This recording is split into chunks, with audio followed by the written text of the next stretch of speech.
since they're quote unquote the enemy, I'll cover these last two together at the same time.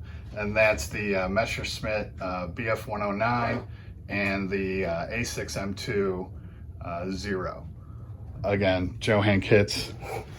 And again, actual references for this. Yeah, so I had some, some decent references, and I believe that's the one I built.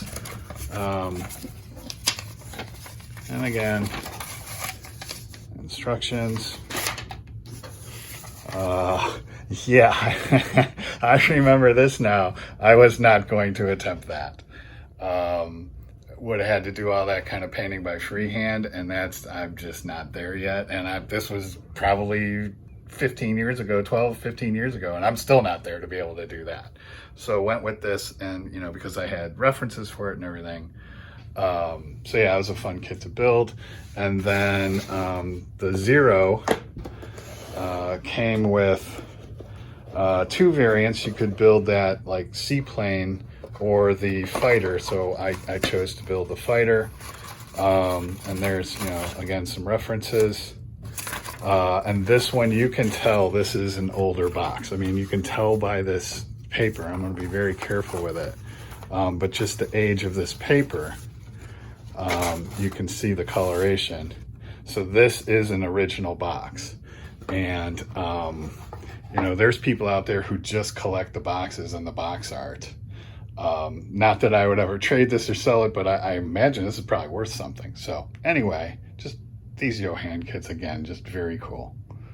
The A6M2 Zero fighter symbolized Japanese air power during World War II, with versions serving throughout the Pacific War from Pearl Harbor to Midway to the final defense of the home islands. In 1937, the Mitsubishi engineering team submitted its design for an all-metal, low-wing monoplane fighter. Weighing just 5,300 pounds, the Zero boasted exceptional maneuverability, range, rate of climb, and acceleration. It was armed with two wing-mounted 7.7mm machine guns and two 20mm cannon housed forward in the fuselage. But it lacked armor and self-sealing fuel tanks, making it vulnerable to enemy fire. The Zero made its combat debut over China in July 1940. Some 11,200 examples were ultimately produced by the war's end, equipping both carrier and land-based units. The Zero had a length of 29 feet 9 inches, a height of 10 feet, and a wingspan of 39 feet 5 inches. It was powered by one 950 horsepower Nakajima NK1C Saki engine. The Messerschmitt Bf109, designed in 1935, was the first all-metal, stressed-skin German fighter to enter service. With a single enclosed cockpit, retractable undercarriage, and powered by a 695-horsepower Rolls-Royce Kestrel engine, generating 1,175 horsepower. The first of the Bf109E series was completed in 1938, and by the end of 1939, over 1,500 had been built, with nearly 50 seeing service in the Spanish Civil War.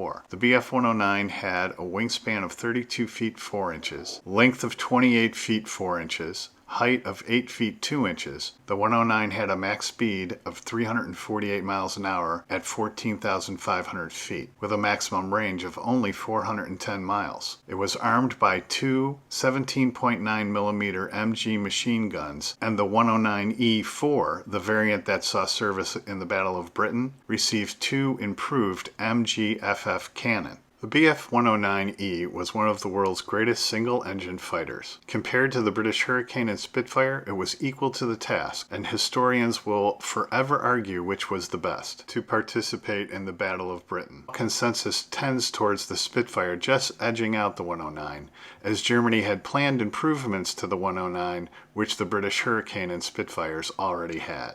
So please watch for more before YouTube builds. And I hope you enjoyed this one, and as always, thanks for watching and happy modeling.